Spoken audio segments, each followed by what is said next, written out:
Somaliland dalkayga Somaliland dalkayga Somaliland dalkayga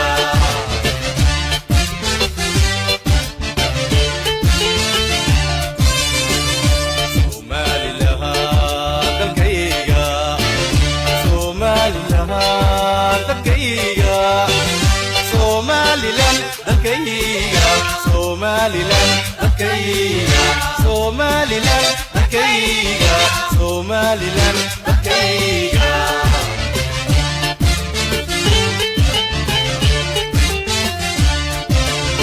dadku waa midkii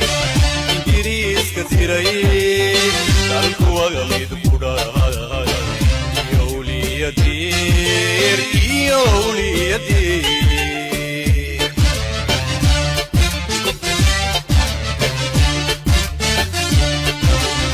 تطوى غميدي إنجريس كثيرين